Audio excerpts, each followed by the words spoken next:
Hello, my name is Samantha Caccamo, and today I'm here with economist Deirdre McCloskey, who's visiting Boise State on behalf of the Spriggs Family Lecture Series. Professor McCloskey, thank you so much for joining us. I'm extremely pleased to be here. Yes, thank you.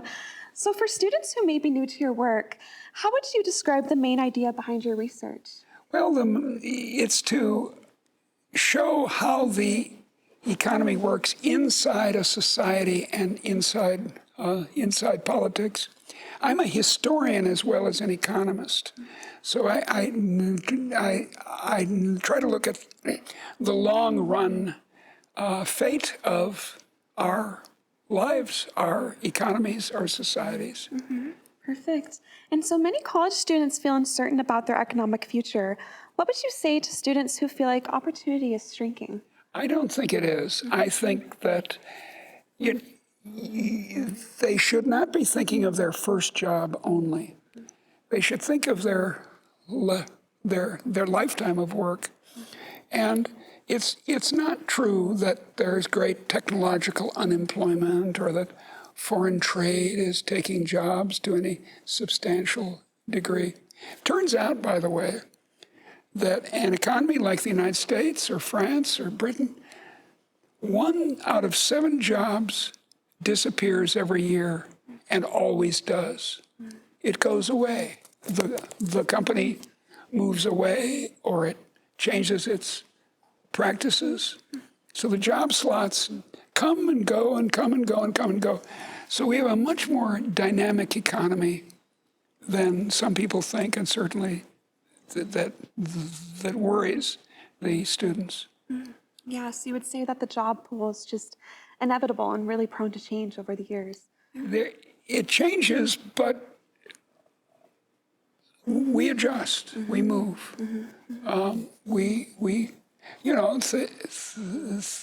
Think of the oil boom in North Dakota as an example. It came and went.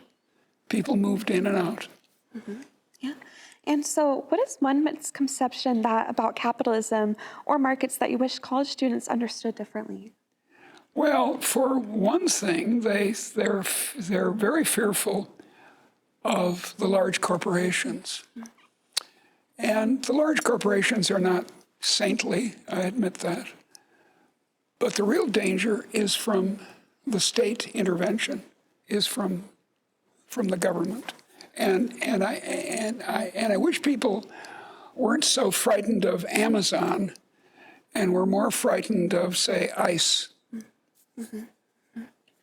And so you received your BA and PhD from Harvard and taught for many years at the University of Chicago.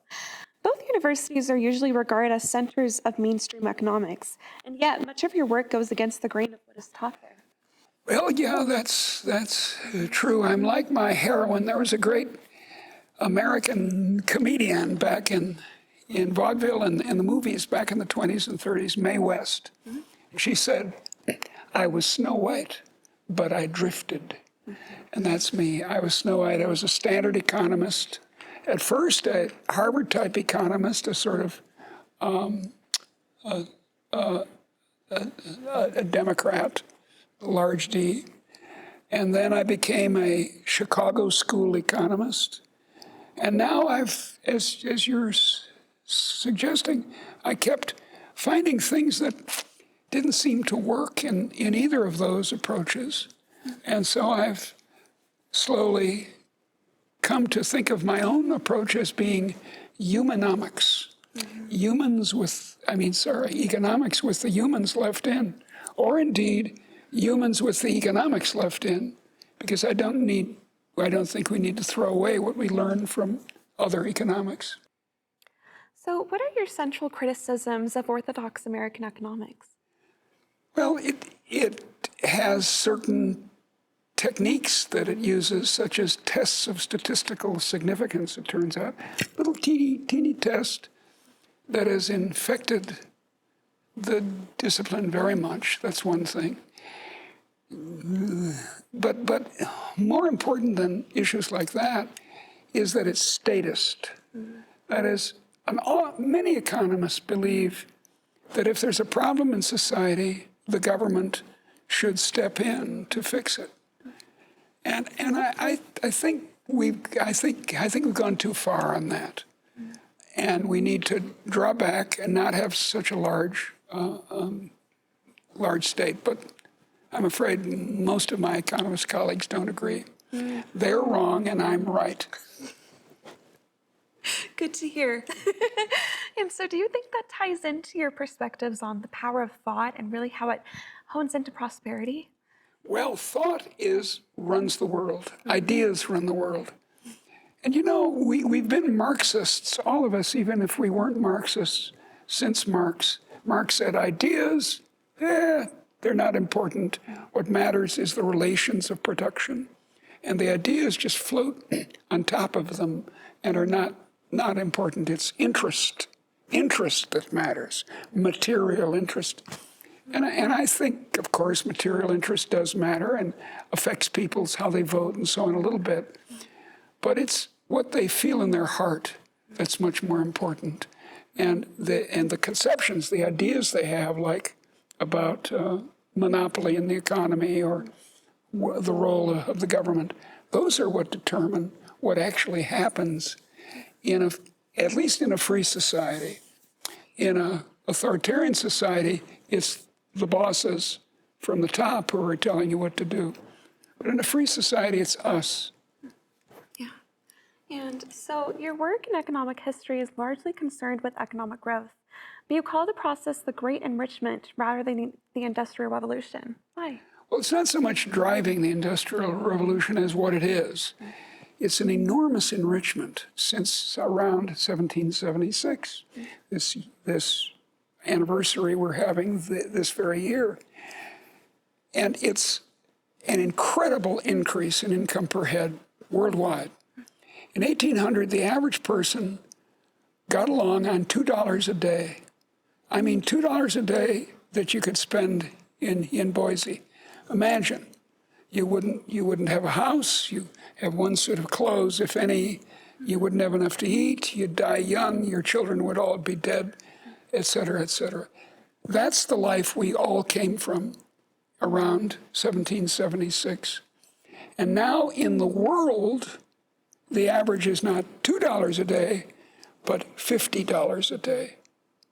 So it's an enormous improvement. It's completely unique. In all of the 300,000 years of human history, it didn't happen. And now here we are, you and I, the descendants of Italian and Irish peasants. Here we are. Yeah, and so do you think that ties into how people just really find their identity within a capitalistic society?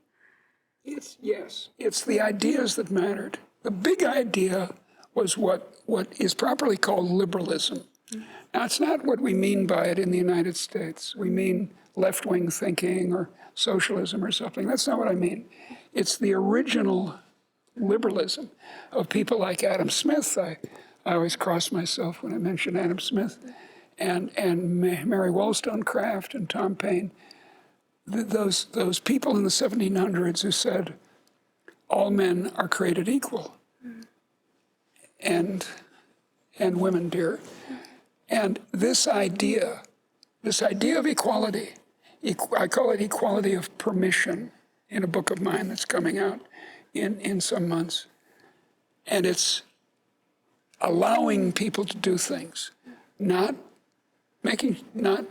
equal incomes, not even equal opportunities, because we all vary in our intelligence and our families and our nations, but not adding rules that prevent us from doing what we want as long as we give everyone else this permission. That's true primary liberalism, and that's what I advocate for. And so, as a woman, especially going through the 60s and the 70s and the 80s and studying all of these aggressive topics and economics and capitalism, how did you truly find your place? Well, I found my voice by thinking against the grain, of not supposing that just because everyone says it, it's true. I think that is crucial for any young person to learn to do. And I don't mean say, well, everyone's lying. I'm going to go down this rabbit hole of conspiracy theories.